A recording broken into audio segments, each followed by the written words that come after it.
लगाने के अनुसार ये शर्त लगाई कि तुम्हारी कन्या से संतान पैदा होते ही मैं संन्यास लेके चला जाऊंगा। करदम जी की शादी हो जाती है, लेकिन ये नहीं पूछा तुम कौन हो, कहां से आई हो। परीक्षा लेने के लिए करदम जी 12 वर्ष की समाधि लगा के बैठ जाते हैं। करदम जी ने समाधि लगाई और देवहूति ने उसी दिन से पति सेवा करना आरंभ कर दिया। तुलसीदास जी लिखते हैं, बहन बेटी का पति कैसा भी क्यों नहीं है, लिखा है चौपाई में, बस जड़ धनहीना अंध बधिर क्रोधियु अति दीना। कैसा भी पति है उसको नारायण मान करके उसकी सेवा करनी चाहिए। और लिखा है, ऐसे पति करे ये अपमाना नार पाप जम पुर दुख नाना। पति का अपमान करने वाली इस प्रकार से आज परीक्षा ले रहे हैं। 12 वर्ष की समाधि लगाई, 12 वर्ष तक अपनी पति सेवा में संलग्न हो गए। और देवहूति का शरीर कैसा, उधर करदम जी का शरीर कैसा हो गया है। जिनकी लंबी लंबी जटाएं, वो जिनकी लंबी लंबी जटाएं, वो सुनहरी अखियां, जिनकी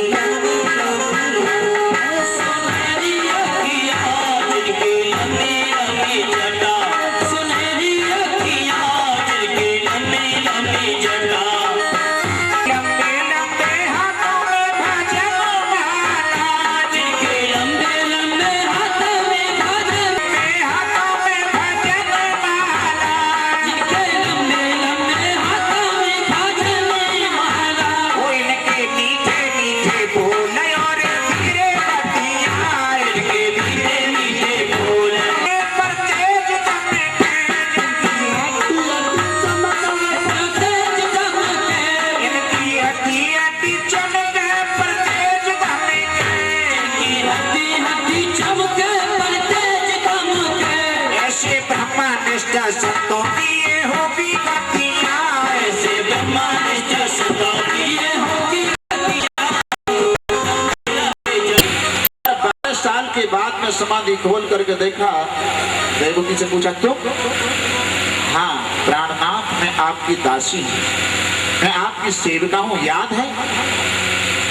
मेरे माता पिता आपके साथ मुझे छोड़ करके चले गए। हाँ थोड़ा थोड़ा याद तो है, लेकिन अभी तक तो मेरे पास में बनी रही। यानी करदम जी कहना चाहते हैं कि तुम मुझे छोड़ के क्यों नहीं चली गई, मैं तो समाधि लगा करके बैठ गया था। देवहूति कहती हैं, बहन बेटी के लिए पति की झोंपड़ी ही स्वर्ग से बढ़ करके हुआ करती है। लेकिन विचार करो, समाधि करदम की नहीं है, समाधि देवहूति की मानी जाएगी। पत्ते खा करके, फल खा करके, जल पी करके इतनी कठिन साधना की कि करदम जी की सेवा करती रही। यानी हमने ये बताया कि बहन बेटी अपने पति को नारायण माने और पति अपनी घरवाली को लक्ष्मी समझे, क्योंकि लक्ष्मी नारायण भगवान का जोड़ा हुआ करता है। पत्नी तो कथा की बात को सुन करके पति को नारायण मान रही है, और पति ठेका पे आके नशा करके लट्ठे छोड़ो चले आए रहो, तो फिर कहाँ घर चलेगो, कभी घर चलने वाला नहीं है। यानी कहने का भाव यह है कि गृहस्थ कैसे चलाया जाता है। इसके लिए किसी व्यक्ति, जिज्ञासु व्यक्ति ने एक ऑफिस में काम करने वाले किसी वकील से पूछा कि वकील के पास में ज्यादा अकल होती है, उससे पूछूंगा गृहस्थ कैसे चलाया जाता है। संडे का दिन था, कुटिया के अंदर ले गए तो क्या देखा, ऊपर की तरफ देखता है तो पक्षियों के, चिड़ियों के घोंसले बने हुए हैं। पूछा ये क्या है महाराज, पतिदेव ये क्या है? करदम जी कहते हैं, इसमें सभी चिड़िया पक्षी जितने हैं अपने घोंसले बना के रहते हैं, सब परिवार रहते हैं और इस कुटिया को अपनी ही मानते हैं। अच्छा, और नीचे की तरफ झांक करके देखा तो किसी बिल में चूहा बैठा है, किसी में सर्प बैठा है, किसी में मेंढक बैठा है, यानी एक दूसरे के विरोधी बैठे हैं। यानी कुटिया के अंदर नीचे उसमें बिल बने हुए हैं, और इनमें कौन रहता है? करदम जी कहते हैं किसी में चूहा रहता है, किसी में मेंढक रहता है, किसी में सर्प रहता है। देवहूति ने कहा कहीं चिड़ियाएं रहती हैं, कहीं और कोई पक्षी रहते हैं, कहीं चूहे रहते हैं, तो तुम कहाँ रहते हो? तुम्हारे लिए कोई व्यवस्था है तुम्हारे पास में कुछ? करदम जी कहते हैं कि कुटिया के कोने में जो 1.5 फुट का आसन लग रहा है, बस वही मेरी सारी दुनिया है। उसको ही त्यागी संत कहते हैं कि 1.5 फुट के आसन पर जिसने तसल्ली मान रखी है, जिसने संतोष किया है, और संतोष के बराबर और कोई सुख नहीं है। स्तरता पिबंत पवनौ नच दुर्बलास्ते शुष्कैक बलगजा बलवो भवन्ति कंदै फलै मुनिवरा गमयन्त कालम संतोष एव पुरुषस्य परमं निधानम। संतोष के बराबर और कोई सुख नहीं है। संतोषान परम सुखम, संतोष रूपी सुख मिल गया तो सारी दुनिया का सुख प्राप्त हो गया है। ऐसे त्यागी, महान त्यागी के लिए आज देवहूति कहते हैं धन्य है। ऐसे जितेंद्रिय पति मिल गए। और आज देवहूति के भाव को देख करके करदम जी ने एक विमान बनाया जिसका नाम है स्वेच्छाचारी विमान। और कहा तो जैसे जितेंद्रिय पति मिल गए और मुझे कुछ पाने की इच्छा नहीं है, लेकिन ये मैंने पहले बता दिया, ऐसा पति अगर क्रोध करता है, लिखा है किसी संत ने, परषाणमपि या प्रोक्ता दृष्टा या क्रोध चक्षुषा सुप्रसन्न मुखी नारी सहनारी धर्म भागिनी। परष माने कठोर, परषाणमपि या प्रोक्ता यानी कठोर वचन बोलता है, लाल लाल नेत्र निकाल करके कड़ी दृष्टि से देख रहा है पति, तो बहन बेटी को क्या चाहिए कि जल का लोटा लेकर उनके सामने खड़ी हो जाए। सुप्रसन्न मुखी नारी, प्रसन्न मुख से जल का लोटा लेकर के सामने खड़ी हो जाए और निवेदन करे, पतिदेव आज मुझसे भूल हो गई है, आज के बाद कोई गलती नहीं होगी, तो वो पति का क्रोध शांत हो जाएगा। यानी पति देव जब नाराज हो तो जल का लोटा लेकर के हमारी बहन बेटी सामने खड़ी हो जाए तो क्रोध रूपी अग्नि जल से शांत हो जाएगी। अगर पति नाराज होता है तो इनको तो फॉर्मूला मिल गया कि ये तो जल के लोटा से शांत हो जाएंगे, लेकिन पति देव ये कहते हैं मैं तो कुछ बता दो, क्योंकि देवी जी भी तो नाराज हो जाते हैं कभी कभी। देवी जी नाराज हो जाती हैं तो उनके लिए क्या फॉर्मूला होना चाहिए है? देवी अगर नाराज हो तो एक ही काम करना, क्या, एक कच्चा नारियल 5 अगरबत्ती लेकर के देवी के चरणों में भेंट कर दो, अपने आप प्रसन्न हो जाएगी। बोलो जय श्री कृष्ण। करके देवहूति को भूमंडल की परिक्रमा कराने लगे। हमारे भूमंडल का क्षेत्रफल 49.5 करोड़ योजन का है।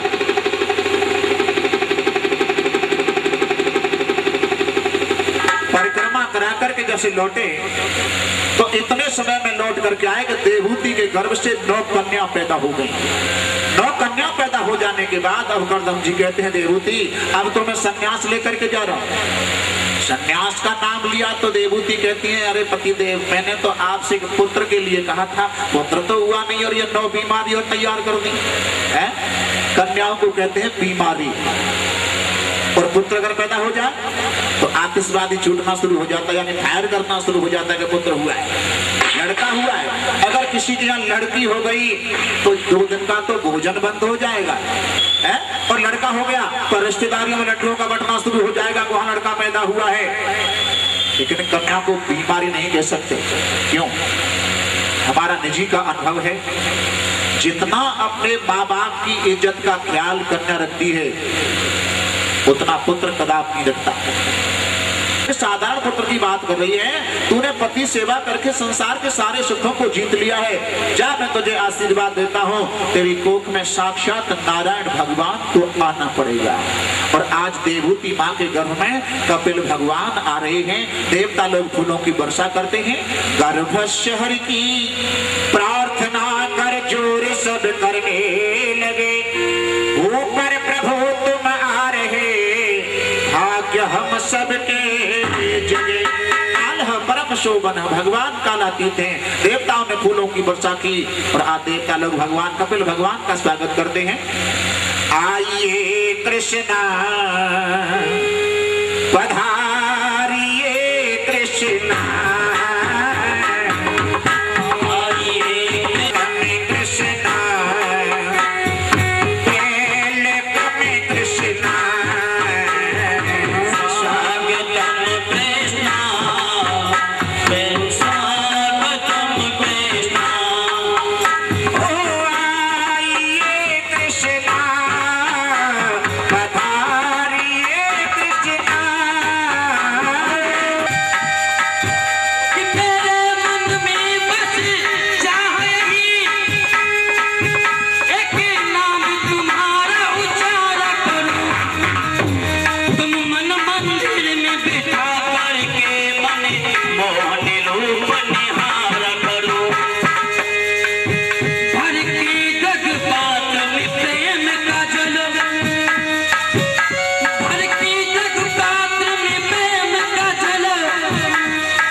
कन्या पैदा होने के बाद कपिल भगवान का प्रादुर्भाव हुआ। कपिल भगवान का अर्थ क्या है? ज्ञान हो जाना। 9 कन्याओं का अर्थ क्या है? नवदा भक्ति। और जिस भक्त की नवदा भक्ति परिपूर्ण हो जाती है उसको नहीं। 9 कन्याओं का मतलब नवदा भक्ति परिपूर्ण करना। और नवदा भक्ति में पहली भक्ति कौन सी है? परोपकार करने वाले पुरुषों का संग किया जाए और भगवान की कथा सुनने के लिए मिले, तो दोनों ही भक्ति यहाँ पर मौजूद हो गई। तीसरी भक्ति, तीसरी गुरुपद पंकज सेवा, तीसरी भगति अमान, चौथी भगति मम गुण गने, करहि कपट तजी गान। गुरुपद पंकज सेवा, गुरु की सेवा कैसे करनी है? कपड़ा से करनी है या पैसों से करनी है या उनके चरण दबा करके करनी है? सेवा का अर्थ होता है सेवन करना। गुरुजी ने संसार के रोग को छुड़ाने के लिए जो औषधि बताई है, जो दवा बताई है, अगर उस औषधि को हम विधि से सेवन करते हैं तो संसार का रोग कट जाएगा। और विधि से अगर उस दवा का सेवन नहीं किया तो संसार का रोग कभी कटने वाला नहीं है। शंकराचार्य जी एक प्रश्नोत्तरी लिखते हैं, सुबोधनी टीका में आया है कि आगे प्रश्न है और उसके पीछे उत्तर है। अपने आप प्रश्न करते हैं और अपने आप उत्तर देते हैं। प्रश्न क्या किया? कोई बरोग, प्रश्न हो गया रोग क्या है? उत्तर दिया कि भव ए बरोग। पहले प्रश्न है कि रोग क्या है, उत्तर देते हैं भव एव रोग, संसार सागर में फंस जाना है रोग है। अर्थात संसार सागर में फंस जाने का जो रोग लग गया है, किम माने क्या? उसकी औषधि माने दवा। उसकी दवा क्या है? किम औषधिम, उत्तर देते हैं तस्य विचार एवं। इसकी दवा ये है कि एकांत में बैठ करके आपको इसके लिए विचार करना पड़ेगा, और विचार करोगे तो ही संसार का रोग कट।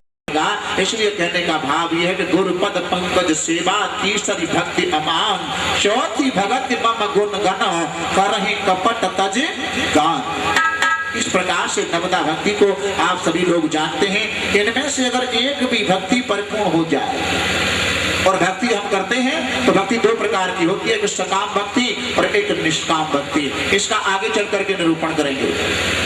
और सिद्धांत ये कहता है कि 9 कन्या पैदा होने के बाद उनको पुत्र की प्राप्ति हुई। जिसको पहले भगवान की प्राप्ति करनी हो 9 कन्या पैदा करनी पड़ेंगी। और 9 कन्या पैदा जब हो भी गई ना, तो उनकी शादी करते करते अकल अपने आप ठिकाने आ जाएगी, ज्ञान अपने आप हो जाएगा। इसलिए ज्ञान का अर्थ, कपिल भगवान का अर्थ है ज्ञान हो जाना। आज देवहूति माँ क्या करती है? अपने पुत्र को गद्दी पर बिठाकर, यानी अपना पुत्र भाव नहीं रखा, गुरु का भाव माना, अपने पुत्र को गुरु माना और छोटा सा आसन बनाया। लेकिन कपिल भगवान कहते हैं उल्टी गंगा क्यों बही जा रही है? अरे पुत्र को माँ की सेवा करनी चाहिए, लेकिन माँ तो मेरी सेवा करने में लगी हुई है। लेकिन वह मातृ भाव नहीं है, वहाँ तो गुरु और शिष्य का भाव बनाया है। और ऊंचे आसन पर बिठाकर आज देवहूति माँ कहती है, प्रभु प्रत्येक इंद्रिय मुझे अपनी ओर खींच रही है। नेत्र कहते हैं सुंदर देखो, रसना कहती है सुंदर खाओ, नास का कहती है सुंदर सूंघो, त्वचा कहती है सुंदर स्पर्श करो। प्रत्येक 5 इंद्रियां अपनी अपनी ओर खींच रही हैं। लेकिन कपिल भगवान कहते हैं माँ अच्छा सुनना कोई बुरी बात नहीं, अच्छा देखना बुरी बात नहीं है, लेकिन आप हर चीज के भाव को बदलते चले जाओ। अच्छा खाते हो तो भगवान का भोग लगा करके भोजन करो, भले ही कितना भी अच्छा खाओ, वो भोजन प्रसादी बन जाती है और भोजन प्रसाद में बड़ा आनंद आता है। आश्रमों में जब आप जाते हो, मथुरा वृंदावन जाते हो, जहाँ कहीं भी जाते हो, वहाँ आश्रम का प्रसाद जो होता है वो भोग लग करके ही प्रसाद आपको मिलता है, कितना बड़ा आनंद आता है। और अपने यहाँ तुम उस चीज को बनाओ, वो आश्रम वाला आनंद तुम्हारे यहाँ आने वाला नहीं। भगवान का भोग लगा के भोजन करो तो अच्छा खाना बुरी बात नहीं, और अच्छा सुनते हो तो अच्छा सुनना भी बुरी बात नहीं, क्योंकि उसके भाव को बदल दो। भाव के बदल तो हर चीज के 2 पहलू हुआ करते हैं, 2 अर्थ होते हैं उसके। हमारे गुरुजी बताते थे कि सार में सत्संगी लोग कहते हैं मुक्ति मुक्ति मुक्ति, तो ये मुक्ति किसकी होती है? विचार करना। हमारी विदुषी माताएं बैठी हैं, विद्वान लोग बैठे हैं कि आत्मा तो नित्य मुक्त है, आत्मा तो किसी के बंधन में नहीं है, और शरीर ये नाशवान है, चिता में जल करके भस्म हो जाता है, तो फिर मुक्ति किसकी होती है? मुक्ति मरने के बाद नहीं होती। मुक्ति कब होती है? कि जीते जी संसार की आसक्ति से जिसने अपने मन को हटा लिया, वो जीते जी ही मुक्त हो गया। संसार की आसक्ति से जिसने अपने मन को हटा लिया और बस वो मुक्त हो गया। तो मुक्ति किसकी है? अब गीता बता रही है किसकी मुक्ति होती है।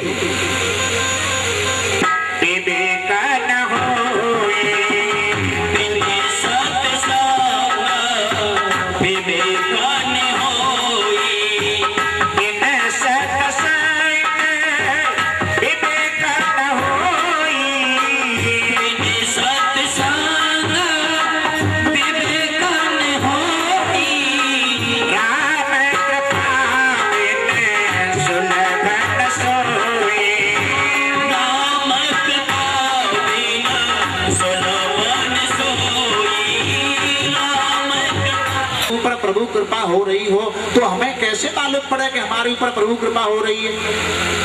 ये बात विभीषण ने हनुमान को देख करके बताया। हनुमान का और विभीषण का मिलन जब लंका में हुआ तो हनुमान को देखते ही विभीषण जी महाराज कहने लगे, क्या था? अब मोहे भरोसा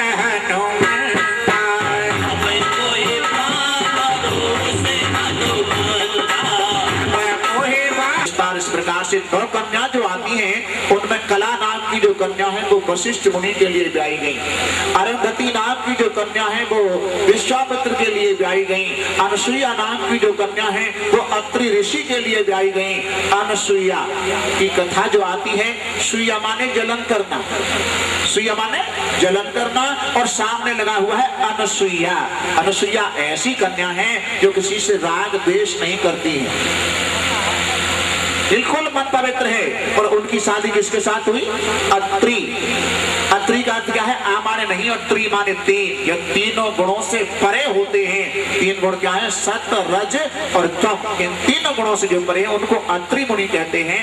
अत्रि मुनि के साथ अनसुईया की शादी हुई। इस प्रकार महात्माओं के साथ में उन 9 कन्याओं की शादी कर दी जाती है। अब जो पुत्र पैदा हुए प्रियव्रत और उत्तानपाद, तो पहले छोटे की कथा आती है। उत्तानपाद का अर्थ क्या है?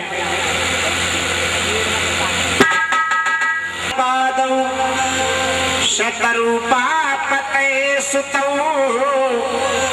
वासुदेवस्य रक्षायां कलया जगत स्थितौ। कौन नहीं जानता उत्तानपाद नाम के राजा को? उत्तानपाद कौन है?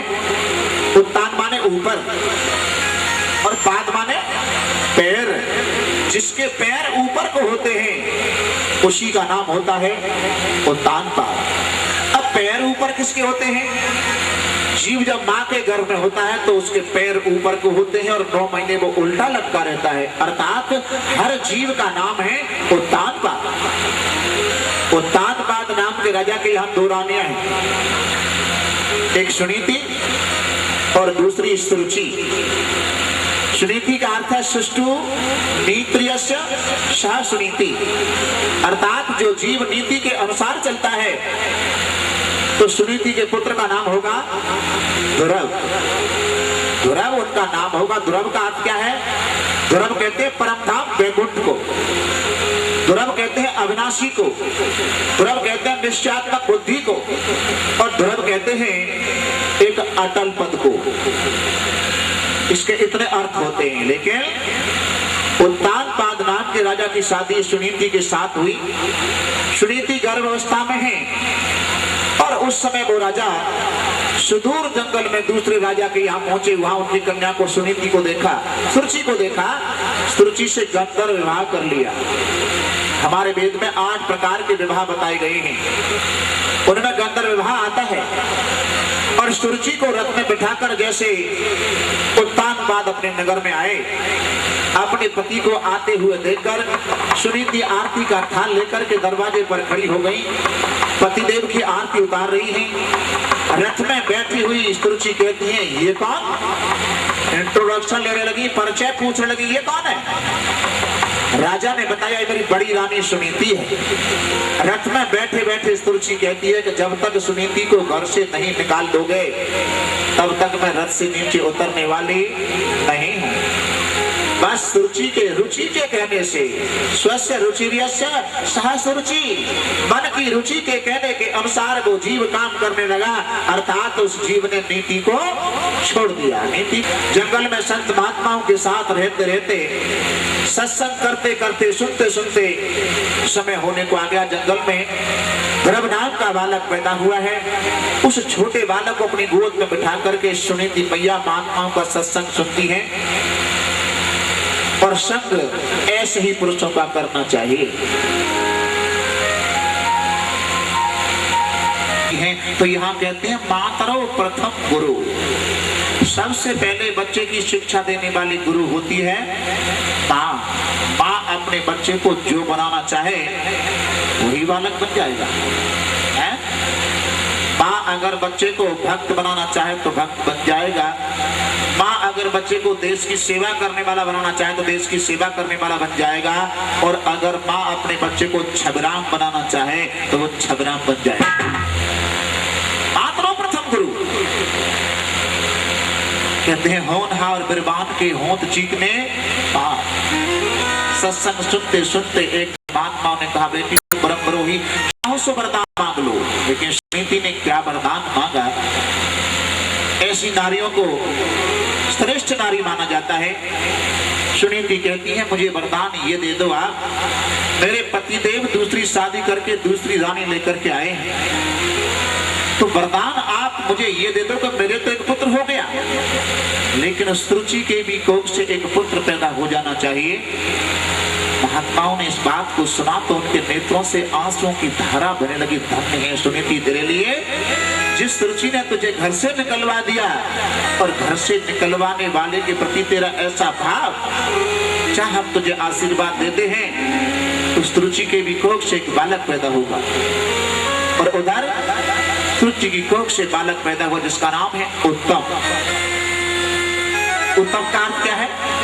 जो जीव मन की रुचि के अनुसार कार्य करता है उसको संसार के उत्तम भोग्य पदार्थ मिलते हैं। इसलिए सुरुचि के पुत्र का नाम हुआ उत्तम। और वन में ध्रुव जी माँ के साथ रहते रहते 5 वर्ष के होने को आ रहे हैं। एक दिन थोड़ी के नीचे हाथ लगा करके ध्रुव जी ने पूछ लिया, माँ हमारे पिताजी कहाँ? और पिताजी का नाम जब सुनीति ने सुना तो नेत्रों से आंसू बहाती हुई कहती है बेटा पिताजी तो हैं, लेकिन तेरी मौसी के कहने से पिताजी ने मुझे घर से निकाल दिया है, हम तुम दोनों इसी जंगल में ही रहेंगे। ध्रुव जी कहते हैं माँ हर नारी को पति की सेवा करनी चाहिए, हर पुत्र को अपने माँ बाप की सेवा करनी चाहिए, तो सेवा करने का अधिकार मुझे कब मिलेगा? मैं अपने पिता की सेवा करूंगा, तुम अपने पति की सेवा करना। और अगर तुम्हें दासी बना करके भी रख लेंगे तो भोजन तो दोनों को मिलता ही रहेगा ना। इस छोटे से बालक ने ध्रुव ने मैया को समझाया और माँ के साथ ध्रुव जी अपने पिताजी के यहाँ आ जाते हैं। एक दिन क्या हुआ? एकदा सुरुचि पुत्र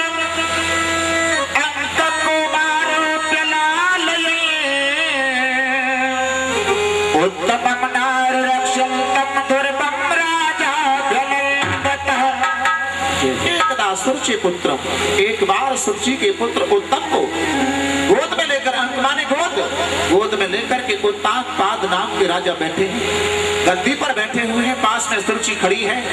5 वर्ष के ध्रुव जी का मन में भाव आया कि मैं भी आज अपने पिताजी की गोद में बैठ जाऊं। और जैसे ध्रुव जी गद्दी की तरफ आ रहे थे, सुरुचि भाव जान गई ये अपने पिताजी की गोद में बैठना चाहता है, तो एकदम कहा ए ध्रुव तू इस गद्दी पर बैठने का अधिकारी नहीं। ध्रुव ने कहा क्यों? क्या ये मेरे पिता नहीं है? सुरुचि कहती है तेरे पिता तो हैं, लेकिन मैं तेरी मां नहीं हूं। तू इस गद्दी पर बैठने का अधिकारी जब होगा तेरा मनोरथ पूर्ण नहीं होने दूंगी। और बताया न बालूसी बदनात्मानम वन्य स्त्री गर्भ संव्रतम नूनमे न भवादयसे दुर्लभे अर्थे मनोरथ। जीवतनाथ मानम मन स्त्री गर्भ संप्रतम अन्य अन्य माने दूसरी। तूने दूसरी माँ की कोख से जन्म लिया है, मेरी कोख से जन्म नहीं लिया। इस गद्दी पर बैठने का अधिकारी जब होगा तो जंगल में जा, इतना भजन कर कि मरने के बाद तुझे मेरी कोख से जन्म लेना पड़े, तब तू इस गद्दी पर बैठने का अधिकारी होगा। सुखदेव जी कहते हैं राजन, वो सुरुचि अपनी कोख को मंदिर से भी बढ़कर के मान रही है, स्वर्ग से बढ़कर के मान रही है, क्योंकि संत लोग कहते हैं कि भजन करने के बाद में तो कल्याण हो जाता है, मुक्ति हो जाती है, स्वर्ग की प्राप्ति हो जाती है। लेकिन सुरुचि क्या कह रही है कि इतना भजन कर कि मरने के बाद तुझे मेरी कोख से जन्म लेना पड़े। और जैसे आज 5 वर्ष के ध्रुव को फटकार लगाई, मौसी के आघात रूपी वचनों को सुनकर के ध्रुव जी महाराज फपक फपक कर रोते हैं और इस प्रकार रो रहे हैं जैसे लंबी लंबी सांस ले रहे हैं, किसी सोते हुए सर्प के ऊपर किसी ने डंडे का प्रहार किया हो। और ध्रुव को आज रोते हुए देखकर एकदम सुनीति मैया ने गोद में उठा लिया और कहा, बेटा क्या हो गया, क्यों रोता है?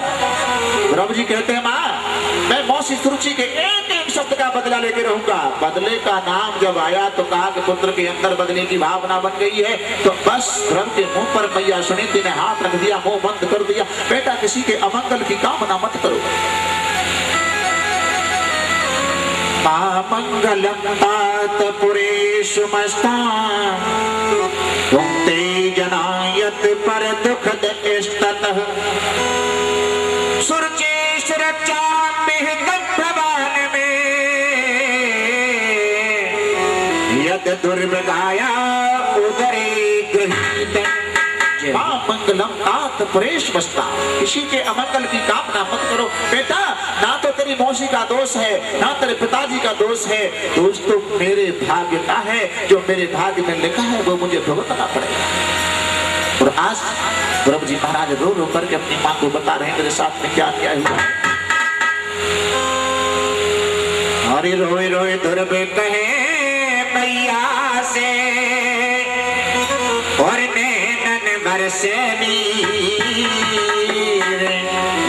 मौसी की बोली मेरो गई है कलेजा छीन। मैया से नैनन बरसे नीर, मौसी की बोली मेरे गई है कलेजा छीन। रोए रोए ध्रुव कहे मैया से नैनन बरसे नीर, मौसी की बोली मेरो गई है कलेजा छीन।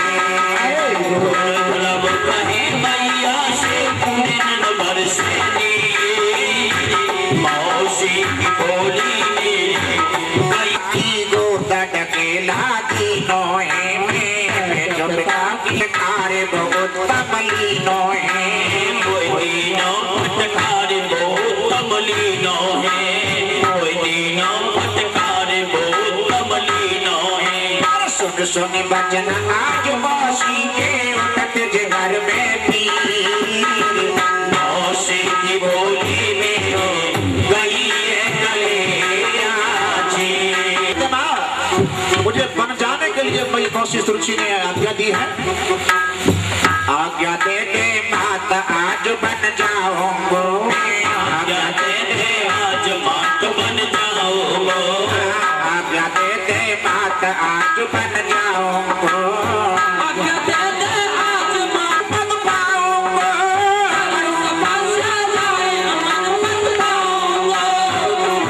आधार हृदय में दी मौसी की बोली में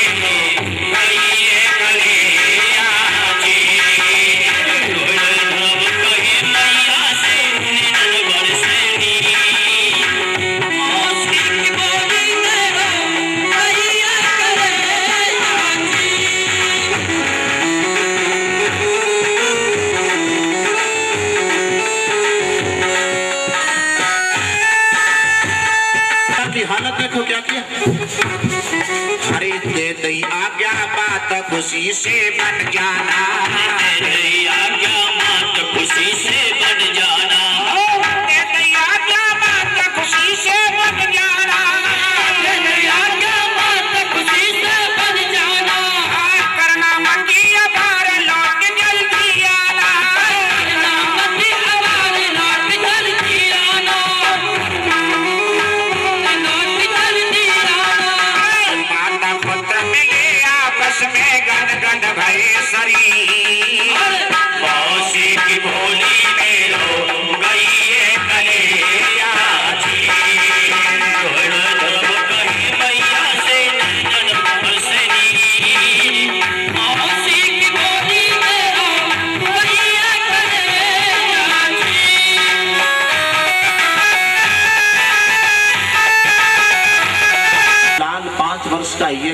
जंगल को भजन करने जाऊंगा, तो क्या कोई शहर से अपने पुत्र को जंगल को भेज देगी माँ? नहीं भेजेगी। माँ वही धन्य है जिसका एक बालक भगवान का भक्त कहलाता है। तुलसीदास जी ने चौपाई लिखी है, पुत्रवती युवती जग सोई, रघुपति भगत जास सुत हो। माँ वही धन्य है, पुत्र कहलाने वाली माँ वही है जिस पुत्र की माँ अगर अपने पुत्र को बन जाने की, भगवान का भजन करने की प्रेरणा देती है, वही माँ कहलाने की अधिकारी, जिसका एक बालक भगवान का भक्त होता है। और जिस माँ का अगर एक भी बालक संस्कार से अगर भक्त नहीं होता, तो उस माँ के लिए तुलसीदास जी ने बड़ी कठिन बात लिखी है। क्या लिखी है? न करबाज भल बात पियानी, राम विमुख सुतते बड़ी हानि। नतर बाज बल बात पियानी, पियानी शब्द पशु के लिए लगाया जाता है। जिस माँ का एक भी बालक भगवान का भक्त नहीं है, वो माँ पशु के तुल्य है, पशु के समान। जैसा अपनी माँ ने अपने बच्चों में संस्कार नहीं डाला, पर मैंने पहले बताया कि माँ अपने बच्चे को जो बनाना चाहे वो बन सकता है। ये हमारे क्षेत्र से, हमारी जन्मभूमि से जो लोग कथा करा रहे हैं, आज से लगभग 8 साल पहले माँ का शरीर पूरा हुआ। ये अपनी हकीकत की, अनुभव की कथा है। और लोग ये कहते हैं कि नारद जी ध्रुव को वापिस करने के लिए आए थे, लेकिन नारद जी ध्रुव की निष्ठा और विश्वास को देखने के लिए आए थे कि इनको भगवान के ऊपर विश्वास है कि नहीं। कहते हैं बालक तुम कहाँ जा रहे हो? ध्रुव कहते हैं मैं जंगल में भगवान के दर्शन करने जा रहा हूँ। नारद जी कहते हैं पागल, जंगल में भगवान थोड़े रहते हैं, जंगल में तो बबर से रहता है, जंगली जानवर रहते हैं, तुझे खा जाएंगे, तू लौट जा। ध्रुव ने कहा तुम कौन हो? नारद ने कहा मेरा नाम नारद है। ध्रुव ने कहा मैंने तो ऐसा शास्त्रों में सुना है और सत्संगी लोग बताते हैं कि जिसको पहले नारद का दर्शन हो जाए तो उसको भगवान के दर्शन अवश्य होते हैं। और तुम कहते हो मैं नारद हूँ, तो तुम कहीं नकली नारद तो नहीं हो, मुझे वापस करने के लिए आए हो। लेकिन वापिस करने नहीं आए, एक दूसरा कारण और है कि ध्रुव 5 वर्ष के बालक हैं, भगवान का भजन करने जा रहे हैं। अभी ध्रुव ने कोई गुरु नहीं बनाया, और बिना गुरु बनाए अगर हम कोई भक्ति करते हैं तो उस भक्ति में विघ्न आता है। लिखा है शास्त्र में, इतिहास पुराणादि वेद शास्त्र विधि बिना, केवला हेतु की भक्ति उत्पात केवलम। इतिहास पुराणाद शास्त्र विधि बिना, बिना शास्त्र की विधि के बताए अगर हम कोई कार्य करते हैं तो उसमें विघ्न आता। लेकिन यहाँ तक है कि बिना गुरु बनाए अगर हम अपनी कन्या की शादी करते हैं तो कन्यादान सबसे बड़ा दान माना जाता है, लेकिन वो दान अच्छे दानों में नहीं माना जाता जब तक कोई गुरु नहीं बनाएंगे। यानी गुरु मन को रोकने के लिए कोई न कोई आधार बनाना जरूरी है। इस बात को गुरु जी बताएंगे विष्णु भगवान की 4 परिक्रमा। हमें जानकारी नहीं, हम 5 लगाते हैं या 7 लगाते हैं, तो गुरुजी ने तो नहीं बताया कि 1 परिक्रमा। और शंकर जी की आधी परिक्रमा। आधी परिक्रमा जानते हो? शंकर जी के ऊपर जो अभिषेक यानी जल चढ़ाया जाता है और मंदिर से जल के निकलने का जो रास्ता होता है उसको गंगा का प्रतीक माना। गंगा कहां से निकले? शंकर की जटाओं से। तो शंकर के ऊपर जल चढ़ाया जाता है और जो जल निकलने का रास्ता होता है उसको गंगा का प्रतीक मानते हैं। तो भक्त लोगों को, बहन बेटी भैया, पिता पुत्र भैया, इनको को गंगा लांघनी नहीं चाहिए, इधर से उधर लांघनी नहीं चाहिए। तो ऐसे रास्ता है तो इधर से आएंगे और इधर तक रुक जाएंगे और इधर से लौट कर फिर वहीं पहुंच जाएंगे। तो ये आधी परिक्रमा हुआ करती है। इसको, विधि को, तरीका को गुरु बताते हैं। गुरु पहले मंत्र देते हैं, फिर ग्रंथ देते हैं, फिर तंत्र देते हैं। तंत्र माने विधि, तंत्र माने तरीका। सब विधि बताते हैं कि इस प्रकार से भोग लगाना, ऐसे भजन करना, इस प्रकार से परिक्रमा करना, ये सब बात बताई जाती है। लेकिन ध्रुव ने अभी कोई गुरु नहीं बनाया, इसलिए आज नारद जी ने ध्रुव के कान में 12 अक्षर का मंत्र दिया। लेकिन एक बात है, पहले शिष्य बनते थे, यानी गुरुओं के शिष्य चेला बनते थे, लेकिन आज नहीं।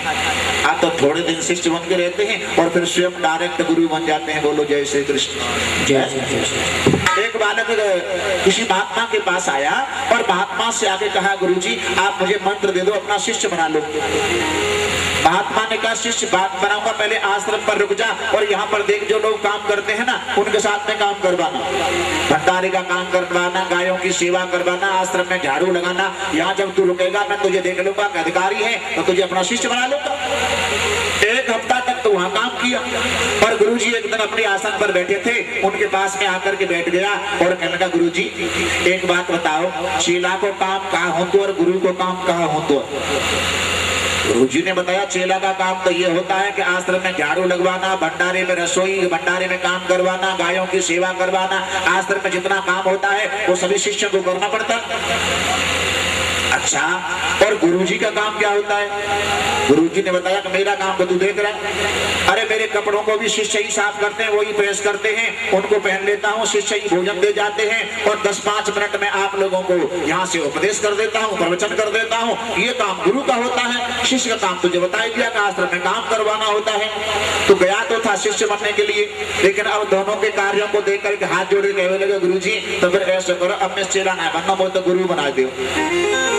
अब मैं चेला नहीं बन रहा हूँ, मैं तो गुरु बनने के लिए आया हूँ। तो आज की दुनिया में कुछ दिन तो शिष्य रहते हैं और कुछ दिन शिष्य बनने के बाद में गुरु बन जाते हैं। बोलो गुरुदेव भगवान की जय। राजा अक्षर का मंत्र मिल गया और ध्रुव जी उस मंत्र का जाप करते करते आगे चले जा रहे हैं। यमुना किनारे पहुंच गए और यमुना किनारे मधुबन में एक पैर पर खड़े होकर के ध्रुव जी ने वजन करना आरंभ कर दिया, मंत्र का जपना शुरू कर दिया। पहले महीने में ध्रुव जी ने 3 दिन कुछ नहीं खाया, दूसरे महीने में 6 दिन कुछ नहीं खाया और तीसरे महीने में 9 दिन कुछ नहीं खाया। तो एक श्लोक लिखा है, त्रिरात्रांते त्रिरात्रांते प्राप्ते कपित्थ बदरासने आत्ममृत्युनुसारेण मासे नित्ये अर्चयन् हरि। 2 दिन कुछ नहीं खाते हैं, चौथे महीने में 12 दिन कुछ नहीं खाया और 5वें महीने में ध्रुव ने क्या किया? क्या किया जिसको बड़े बड़े संत महात्मा मनीषी लोग नहीं कर पाए। ध्रुव जी महाराज उस क्रिया को करके दिखा रहे हैं। पंचमे भाषण प्राप्ते चित्तश्वासो नृपात्मज ध्यायन् ब्रह्म पदैकेन तस्थौ स्थानो शिवाशरण। पंचमे मास प्राप्त जितश्वासो और 5वें महीने में ध्रुव जी ने अपनी प्राण वायु को रोक लिया। जितश्वासो प्राणायाम चढ़ाना शुरू कर दिया, प्राण वायु को रोक लिया। तब तो देवता लोग घबरा गए, प्राण अवरुद्ध हो रहे हैं। देवता घबरा करके ब्रह्मा जी की शरण में गए, त्राहि माम हमारी रक्षा करो। ब्रह्मा जी कहते हैं आपकी जैसी मेरी दशा हो रही है, चलो उसके लिए विष्णु भगवान के, नारायण भगवान के पास चलते हैं। देवता और ब्रह्मा जी आज भगवान के पास आए और कहने लगे, स्तुति कर रहे हैं, नैवं विदामो भगवन् प्राणरोधं चराचरस्याखिल सत्त्वधाम्ना विदेहि तन्नो प्रजनाति मोक्षं वयं त्वं प्राप्ताम शरणं शरण्यं। दैवं विदामो भगवन् प्राण अवरोधम्। देवता और ब्रह्मा जी कहते हैं महाराज हमारे प्राण अवरुद्ध हो रहे हैं, हमारे प्राणों को बचाइए। नारायण भगवान कहते हैं देवताओं चिंता मत करो, मधुबन में नन्हा सा बालक मेरी तपस्या करने के लिए आया है, उसने अपनी प्राण वायु को रोक लिया है, चलो उसको दर्शन देने के चलते हैं। आज देवताओं को, ब्रह्मा जी को लेकर नारायण भगवान ध्रुव को दर्शन देने के लिए आ रहे हैं। भागवत तो कहती है कि ध्रुव को दर्शन देने के लिए आ रहे हैं, लेकिन एक संत कहते हैं कि नहीं, तो नारायण भगवान तो उन सबको लेकर ध्रुव के दर्शन करने के लिए आ रहे हैं। बड़ा विचित्र बालक है। और आज इस प्रकार से ध्रुव के पास में जैसे नारायण भगवान आए, भगवान ने आते ही अपना शंख ध्रुव के मुखार बिंद में दे दिया और जैसे मुखार बिंद में शंख लगा दिया और शंख में फूंक लगाई, सभी देवताओं को प्राण वायु मिल गई, राहत मिल गई। अब नेत्र खोल करके ध्रुव जी ने देखा तो एक चतुर्भुजी नारायण भगवान का दर्शन ध्रुव को हुआ। आज चतुर्भुजी भगवान की स्तुति करना चाहते हैं, लेकिन पढ़े लिखे नहीं है। पढ़े लिखे स्तुति करते हैं तो नियम से करते हैं। एक शिव जी के मंदिर में एक भक्त रहता है, ओम हर जय शिव ओंकारा, यानी कौन कौन से मन से, कौन कौन से सूत्रों से शिव जी की स्तुति करता है। और एक बालक बिल्कुल अनपढ़ है, वो शंकर की स्तुति करना नहीं जानता। और विद्यालय से नित्य प्रति आता है और छुट्टी के अवसर पर जब स्कूल से छुट्टी होती है शंकर जी के मंदिर के सामने खड़े होकर के क्या सुनाता है? ABCD सुनाता है। शंकर जी को ABCD सुनाता है और कहता है कि महाराज जितनी भी स्तुति हैं वो सब ABCD में से ही बनी है, वो सभी स्तुति हैं सारे स्वरों में से व्यंजनों में से बनी है। अरे मैं इतना स्तुति करना तो नहीं जानता, लेकिन ABCD में से ही अपनी स्तुति को छांट लेना नियम तो उसका अच्छा है। लेकिन इस प्रकार से आज ध्रुव जी महाराज चतुर्भुज भगवान का दर्शन करते हैं, लेकिन कुछ मांगते नहीं। भगवान कहते हैं परम द्रोही चाहो तो वरदान मांगो। ध्रुव कहते हैं आपका दर्शन हो गया और मुझे कुछ नहीं चाहिए। भगवान जानते हैं, कहते हैं ध्रुव तू मेरे दर्शन की बात करता है। अरे जिस गद्दी के लिए तेरा अपमान हुआ है, सुरुचि ने यह कहा था कि इतना भजन करके मरने के बाद तुझे मेरी कोख से जन्म लेना पड़े। तो जिस गद्दी के लिए तेरा अपमान हुआ है वो गद्दी मैं तुझे अपनी इच्छा से 36,000 वर्ष के लिए देता हूँ। इतनी लंबी गद्दी का नाम लिया तो ध्रुव जी कहते हैं महाराज जिसको एक दिन की कुर्सी मिल जाती है या एक दिन की गद्दी मिल जाती है तो फिर वो दुनिया को तुमको भूल जाते हैं, दुनिया को याद करते हैं, और मुझे इतनी लंबी गद्दी दे रहे हो तो मेरा क्या होगा? भगवान कहते हैं ये गद्दी मैं अपनी इच्छा से दे रहा हूँ। 4 प्रकार के भक्त बताए गए हैं। गीता कहती है 4 प्रकार के भक्त हैं। चतुर्विधा भजन्ते माम जना सुकृतिनो अर्जुन आर्तो जिज्ञासु अर्थार्थी ज्ञानी च भरतर्षभ। चतुर्विद्या भजन्ते माम जना सुकृतिनो अर्जुन। 4 प्रकार के भक्त हुआ करते हैं। कौन कौन से? आर्तो, अर्थ माने दुखी होकर। आरती का मतलब ही यही होता है कि सारे दिन में हमसे जो गलत कार्य हो गया है, कोई त्रुटि हो गई है, उसको आरती बोल करके हम भगवान से क्षमा प्रार्थी कहलाते हैं, क्षमा याचना मांगते हैं। आर्त माने दुखी होकर। और आर्त भक्तों में कौन आते हैं दुखी होकर के? भगवान को किसने पुकारा? गजेंद्र ने और द्रौपदी ने। द्रौपदी ने दुखी होकर के ही भगवान को पुकारा था। और उधर गजेंद्र में 8वें स्कंद में कथा आती है। गज अपनी स्त्रियों के साथ पुत्रों के साथ सरोवर में स्नान करने के लिए, जल पीने के लिए गया। 50 पत्नियां और 150 पुत्र हैं गजेंद्र के, लेकिन वहां जल पीते समय गजेंद्र का पैर ग्राह ने पकड़ लिया। गजेंद्र कौन है? ये जीव। सरोवर क्या है? संसार सागर। और ग्राह क्या है? ये काल। काल ने हर समय तुम्हारा पैर पकड़ रखा है। लेकिन आज उस ग्राह के लिए पत्नियों ने ताकत लगाई, सूंड में सूंड फंसा करके खींचना शुरू कर दिया। पुत्रों ने ताकत लगाई, लेकिन जब अंत समय आता है तो ना कोई पुत्र रोक सकता है, ना कोई पत्नी रोक सकती है। और अंत समय में गजेंद्र ने एक एक करके अपने परिवार वालों को, संसार वालों को पुकारा। और अब अंत में नारायण भगवान को पुकार रहे हैं गजेंद्र। आर्त भक्त बता रहे हैं, कथा तो 8वें स्कंद में आएगी। आर्त भक्त कौन है? गजेंद्र आर्त भक्त में आते हैं और भगवान को कैसे पुकार रहे हैं? देख लिया दुनिया का सारा नजारा, ना हम किसी के न कोई हमारा। देख लिया दुनिया का सारा नजारा, ना हम किसी के न कोई हमारा। देख लिया दुनिया का सारा नजारा, ना हम किसी के न कोई हमारा। देख लिया दुनिया का सारा नजारा, ना हम किसी के न कोई हमारा। झूठी ये दुनिया और झूठी ये बातें, झूठे ये सपने, झूठी ये रातें। झूठी ये दुनिया और झूठी ये रातें, झूठे ये सपने और झूठी ये बातें।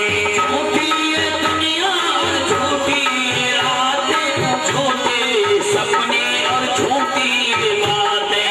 हे देश प्रभु तेरा नाम न पुकारा, ना हम किसी के न कोई हमारा। देख लिया दुनिया। और ज्ञानी सुखदेव जी महाराज, ज्ञानी च भरतर्षभ। ये सुखदेव जी महाराज ज्ञानी भक्तों में आते हैं। भागवत कहती है 3 प्रकार के भक्त हैं। कौन कौन से? अकामः सर्वकामा मोक्ष कर्म उदारधी, तीव्रेण भक्ति योगेन यजेतं पुरुषं परम्। अकामः एक भक्त होते हैं निष्काम कर्मी, जो भक्ति करते हैं लेकिन फल की इच्छा नहीं करते।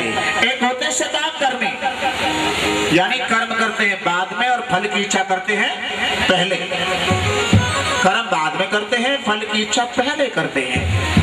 यानी सकाम कर्मी उनको कहते हैं कि भक्ति करते समय कुछ न कुछ मांगने की इच्छा रखते हैं। लेकिन जैसे आपने देखा है कि जंक्शन पर आप जाओ, रेलवे स्टेशन पर आप जाओ, सामान अगर ज्यादा रहता है, सामान को रखने के लिए कुलियों को बुलाते हैं, और कुली ने आपका सामान डिब्बे में रख दिया या प्लेटफार्म पर रख दिया और जो सामान को रख दिया और तुमसे 10 का नोट ले लिया, तो ना तो कुली के ऊपर तुम्हारा एहसान और ना कुली का तुम्हारे ऊपर एहसान। अरे तुम्हारे सामान को रख दिया है और तुमसे पैसा ले लिया। ऐसे ही सकामी भक्तों का स्थिति हुआ करती है कि थोड़ी भक्ति की और तुरंत मांग लिया। और ऐसे भक्तों से भगवान प्रसन्न रहते हैं कि मेरे ऊपर तेरा कर्ज नहीं रहना चाहिए, जितना करता है उतना तुरंत ही ले जा। हनुमान निष्काम कर्मी है, हनुमान ने आज तक कुछ मांगने की इच्छा नहीं की। और वाल्मीकि रामायण में आया है, वाल्मीकि रामायण में प्रभु राम ने हनुमान से यह कहा है कि हनुमान, मैं तुम्हारा सारी जिंदगी कर्जदार रहूंगा, आपके इस ऋण को मैं कभी नहीं चुका सकता जो तुमने मेरे साथ में किया है। और वास्तव में बात सत्य है कि मैं तुम्हारे इस ऋण को कभी नहीं चुका सकता। ऐसा क्या कर दिया हनुमान ने कि राम उसको कभी नहीं चुका सकते हैं?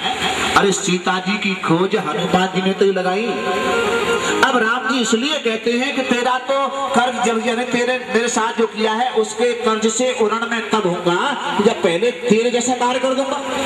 अरे मेरी घरवाली की खबर तुम लेकर के आए हो तो मैं तभी तो तुझसे फारिग होऊंगा मैं तेरी घरवाली की खबर लेके आऊं। लेकिन हनुमान ब्रह्मचारी है, अरे तेरी शादी कराऊं, उसका हरण कराऊं, फिर मैं खबर लेकर के आऊं, तभी तो मैं तेरा बदला चुका पाऊंगा। इसलिए हनुमान जी से कहते हैं कि मैं तुम्हारा कर्जदार हूं, ऐसा मैं करूंगा नहीं कि तुम मेरे परम सेवक हो, प्रिय सेवक हो, मैं तुम्हारी शादी नहीं कराऊंगा। हनुमान जी ऐसे निष्काम कर्मी भक्त हैं, अकामः सर्वकामा मोक्ष परम उदार। और तीसरे लोग होते हैं उनको अपने मोक्ष की इच्छा होती है। इस प्रकार ध्रुव को वरदान मिल गया है।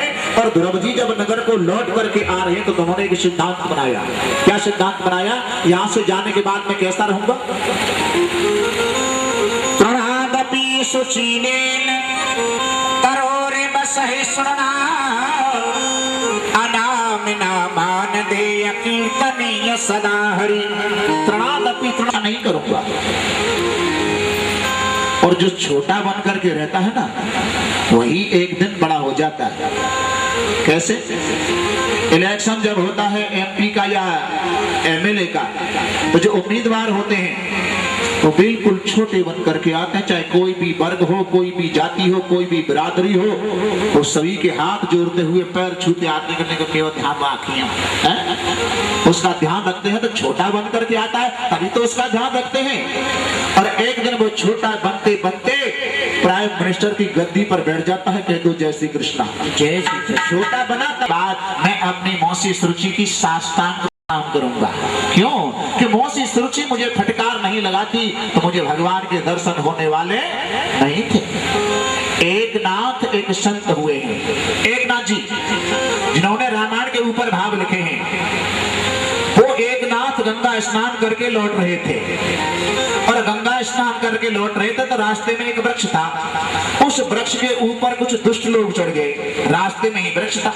और जैसे एक नाथ जी वृक्ष के नीचे होकर निकले, उन दुष्टों ने संत के ऊपर थूक दिया। एकदम देखा, अरे अपवित्रता हो गई, चलो स्नान करके फिर दोबारा लौट करके जाऊंगा। फिर दोबारा गंगा में स्नान किया और वहीं होकर रास्ता था, जैसे फिर निकले फिर थूक दिया। एक नाथ के ऊपर उन दुष्ट लोगों ने 100 बार थूका और 100 बार एक नाथ ने गंगा स्नान किया। लेकिन दुष्टता सज्जनता के सामने झुक करके एक न एक दिन आती है, सत्य की जीत हुआ करती है। आज दुष्ट लोग वृक्ष से नीचे उतर करके आए और एक नाथ के चरणों में साष्टांग प्रणाम किया और कहते हैं, महाराज हमने तुम्हारा बड़ा अपराध किया है, आप हमें क्षमा कर देना। एक नाथ जी कहते हैं, पागलो अपराध नहीं किया है, तुमने तो उपकार किया है। क्या उपकार किया है? एक नाथ जी कहते हैं, पागलो अगर तुम मेरे ऊपर 100 बार नहीं थूकते तो मुझे भी 100 बार गंगा स्नान करने का पुण्य प्राप्त नहीं होता। 100 दिन में ही नंबर न जाने कितने साल में आता। तो ज्ञानी लोग जो होते हैं वो बुराइयों में भी अच्छाइयां निकालते हैं, कभी क्रोध नहीं करना चाहिए। एक बात और आती है, ज्ञानी अच्छाई निकाल रहे हैं और अज्ञानी अच्छाइयों में भी बुराइयां देख रहे हैं। जैसे पास में आए तो कहते हैं पिताजी मैं जान चुका हूं ऊंचे पर बैठना बड़ी बात नहीं है, ऊंचे पर बैठना बड़ी बात नहीं, लेकिन किसी को ऊंचे पर बिठाना ये बड़ी बात है। अरे तुम जमीन में बैठे हो, हम ऊंचे पर बैठे हैं, तो आप ये कहोगे कि आप ही तो बड़े हुए, लेकिन मैं तो ये कहूंगा कि मैं तो एक तख्त का ही मालिक हूँ, मैं तो जिस तख्त पर बैठा हूँ उसका ही मालिक हूँ, और आप तो पूरी जमीन के मालिक हो ना। कह दो जय श्री कृष्ण। जो ऊंचे पर किसी को बैठाता है वो ऊंचा माना जाता है, ऊंचे पर बैठना बड़ी बात नहीं है। इस प्रकार अपने ये नगर में लौट के आए और धर्म को गद्दी पर आविष्कृत किया और उत्तानपाद नाम के राजा जंगल को तपस्या करने चले जाते हैं। आज की कथा का विराम यहीं पर करते हैं। कल की कथा प्रियव्रत महाराज की, उनके वंश विस्तार की कथा आपको सुनने के लिए मिलेगी। अब सभी आरती के लिए खड़े हो जाए। कन्हैया की धरे धरे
हरि ओम जगमेन जगमय जन्त देवास्तान कर्माणि प्रथमन्यासन्नः तेह नाकं महिमानः सचन्द्रयन् पूर्वे साध्वाः सन्ति देवः हरि ओम राजाधिराजाय प्रसह्य साहिने नमो वयं वै श्रवणाय कुर्महे शमेन कामान् काम कामाय मह्यं कामेश्वरो वै श्रवणो ददातु कुबेराय वै श्रवणाय महाराजाय नमः हरि ओम एकदन्ताय विद्महे वक्रतुण्डाय धीमहि तन्नो दन्ती प्रचोदयात् हरि ओम तत्पुरुषाय विद्महे महादेवाय धीमहि तन्नो रुद्रः प्रचोदयात् हरि ओम देवकी नंदनाय विद्महे वासुदेवाय धीमहि तन्नो कृष्णः प्रचोदयात् हरि ओम वृषभानुजाय विद्महे कृष्णप्रियाय च धीमहि तन्नो राधे प्रचोदयात् सेवन्तकामकुलचम्पकपाटलब्धि पुन्नागजातिकर वीररसाल पुष्पै बिल्वै प्रवाल तुलसीदर पंजरीभिः स्थां पूजयामि जगदीश्वर मे प्रसीद नाना सुगन्ध पुष्पाणि यथा कालोद्भवानि च पुष्पाञ्जलिं मया दत्तं ग्रहणं परमेश्वर मंत्र पुष्पाञ्जलिं समर्पयामि। बोलो श्रीमद्भागवत महापुराण की वेद बाहर मारे छो सात समद की मस करूं लेखन सब बन राय सब धरती कागज करूं श्री गुरु महाराज की जय सुखदेव भगवान की जय परीक्षित राज महाराज की जय कृष्ण कन्हैया लाल की जय ठाकुर श्री रमण बिहारी लाल की वृंदावन बिहारी लाल की जय शंकर भगवान की जय रामचंद्र भगवान की जय लीला विलास भगवान की जय बजरंगबली महाराज की जय सनातन धर्म की जय गंगे महारानी की जय यमुने मैया की जय सरस्वती माता की जय गौ माता की जय बस्ती माता की जय अयोध्या धाम की जय वृंदावन धाम की जय नंदगाम की जय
सदस्य पागल कहते हैं भरत जी महाराज ने घर परिवार का त्याग कर दिया और जंगल में भजन करने को चले गए।